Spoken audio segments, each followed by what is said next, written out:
What are your thoughts on Devin Haney suing Ryan Garcia? Man, I have so many people call me about this.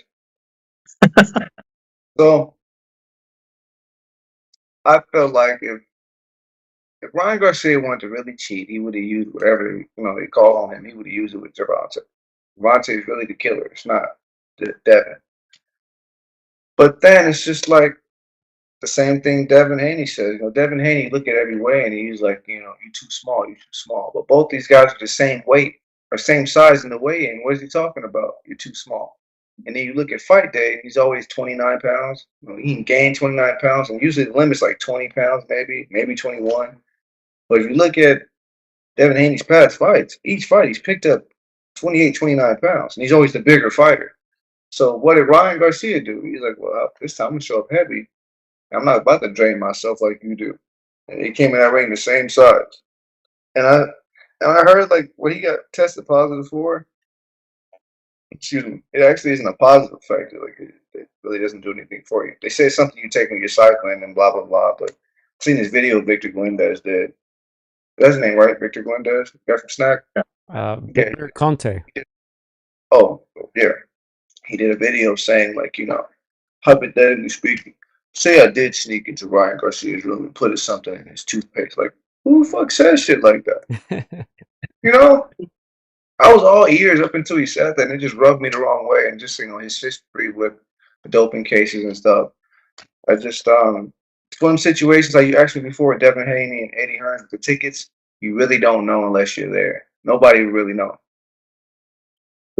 And so since there's rumors that Canelo's gonna fight in December, of course we know that he fights in May, September. He's alluded that he wants the winner. Whether it's big ball, whether it's better big. Let's say he gives you a call, wants you in December. He sees you, thinks it's an easy fight. How do you develop the apple cart? How do you fight you like Canelo? Well, he calls me, I'm like, on the way. Gotta take the fight. Quiero vaya contigo. But then it would be authentic. We call it Black Bridge Mexican fight. The ones that we live for. It's the ones that we won like in the 90s. Let's say Roger Mayweather, Chavez, Whitaker, Chavez, Medrick Taylor. It's a battle of the styles. He's an amazing Mexican fighter, an amazing black boxer puncher. It would be, a little razzle dazzle, and then it would turn ugly, probably fourth, fifth round. That's what boxing does. You see Canelo starts off based on his respect for you. If you don't respect you, you about to start just like that on you. Like Edgar Berlanga. Or Bivol, he showed a certain amount of respect. You just hop on him like that. But for me, I just I have a people don't know this, but I have a 79 arm wingspan, 79 inches. So I would use that to my benefit. I would keep him away, and keep him on the outside. You gotta spin that bull. That bull's coming at you. You gotta keep him spinning, and it would come down to the size of the ring. These guys are fighting in little rings. These rings are getting small. These rings right now, if these same rings, if you put this same ring back in the 80s, you wouldn't have any Sugar Ray Leonards, you wouldn't have any Medrick Taylors, you wouldn't have any Floyd Mayweathers.